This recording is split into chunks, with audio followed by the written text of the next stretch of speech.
Governor Scott may want to forget the lashing he took at Starbucks, but he kept it going in the news cycle another week because he could not stop responding to it. You cut Medicaid, so I couldn't get Obamacare. With regard to Medicaid expansion, it's a federal program, and I've always said if the federal government wants to pay for their program, they should go ahead and pay for their program. And that's where we have to call out the governor, because that's not exactly what he said. I cannot in good conscience deny Floridians that needed access to health care. Let's go back to the day the court gave Florida the choice of whether to expand health care for the poor under Obamacare. Whether we can afford to expand Medicaid, but we'll be looking at that over the next few weeks as we look at that opinion.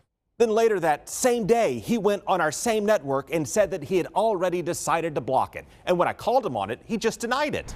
We're not going to implement Obamacare in Florida. How and why did you change your mind on that? Oh, I didn't change my mind at all. We'll be looking at that over the next few weeks. Yeah, I don't remember saying a few weeks. I don't think that's what I said. Then, as Scott prepared for re-election and polls showed voters favored the Medicaid expansion, Scott suddenly appeared to have a big change of heart. Expanding access to Medicaid services for 3 years is a compassionate, common sense step forward.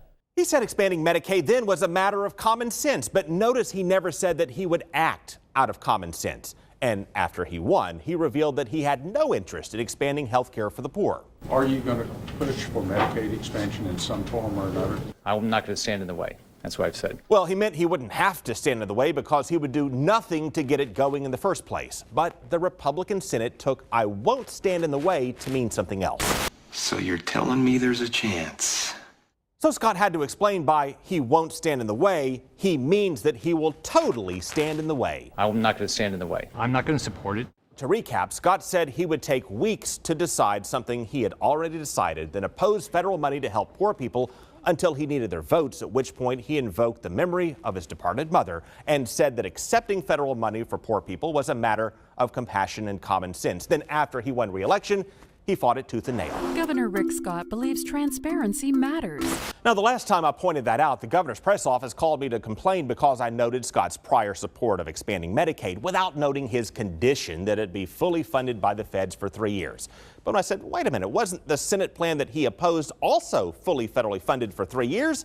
And that's when his spokeswoman clammed up. Look, I've always given you all the facts. Why won't you answer the question, sir? And so his lashing at Starbucks, as disrespectful as it may have been, took off on social media, and that's why it keeps going the more our governor responds to it. Last question. Why do you think you have a reputation for not answering questions? Oh gosh, I answer questions.